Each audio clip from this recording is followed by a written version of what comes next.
বিএনপির ভারপ্রাপ্ত চেয়ারম্যান তারেক রহমানের দীর্ঘদিন পর দেশে ফেরার ঘোষণায় যুক্তরাজ্য বিএনপির নেতাকর্মীদের মধ্যে দেখা দিয়েছে অভূতপূর্ব উচ্ছ্বাস।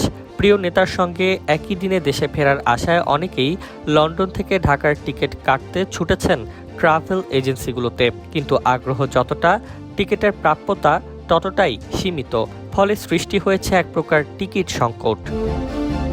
বিমান বাংলাদেশ এয়ারলাইন্সের ওয়েবসাইটে দেখা যায় ২৪ ও ২৫ ডিসেম্বর লন্ডন ঢাকা রুটের নির্ধারিত দুটি ফ্লাইটের সব শ্রেণীর টিকিট ইতোমধ্যেই বিক্রি হয়ে গেছে।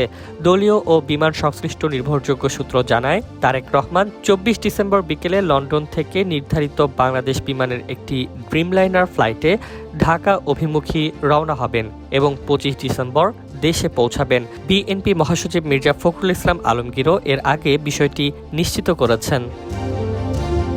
নতুন এবং ফিরে আসা গ্রাহকদের জন্য নগদে চলছে ক্যাশব্যাক সহ প্রতিদিন হাজারো উপহার জেতার সুযোগ। হবে আশা আর ফেরা, সারপ্রাইজ সেরা। বিমান কর্মকর্তারা জানান, প্রতি বছর বড়দিন ও বছরের শেষ ভাগে লন্ডন ঢাকা রুটে যাত্রীবাহী চাপ বেড়ে যায়। প্রবাসী বাংলাদেশিদের ছুটির কারণে ডিসেম্বরের শেষ দিকের ফ্লাইটগুলো আগেভাগেই পূর্ণ হয়ে যায়। চলতি বছর তার সঙ্গে যুক্ত হয়েছে তারেক রহমানের দেশে ফেরার ঘোষণা, যা টিকিটের চাহিদা আরও বাড়িয়ে দিয়েছে। দলীয় সূত্রে জানা গেছে, তারেক রহমানের স্ত্রী ডাক্তার জোবায়দা রহমান ২০ ডিসেম্বর ঢাকা থেকে লন্ডনে যাবেন। এরপর ২৫ ডিসেম্বর তারেক রহমান, জুবায়দা রহমান ও তাদের কন্যা ব্যারিস্টার জায়মা রহমান একসঙ্গে ঢাকায় ফিরবেন। সফরে তাদের সঙ্গে দুজন গোয়েন্দা সংস্থার সদস্য সাদা পোশাকে থাকার কথা রয়েছে। বাংলাদেশ বিমানের টিকিট না পেয়ে অনেক নেতাকর্মী এমিরেটস, কাতার এয়ারওয়েজ কিংবা সৌদিয়ার ফ্লাইট বুকিং দিচ্ছেন।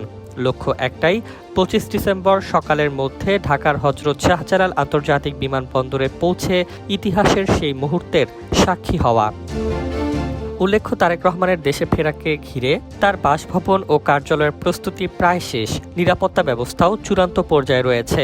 দীর্ঘ ১৭ বছর পর নেতার প্রত্যাবর্তন ঘিরে লন্ডন থেকে ঢাকা সব পথেই এখন শুধু এক নাম, তারেক রহমান।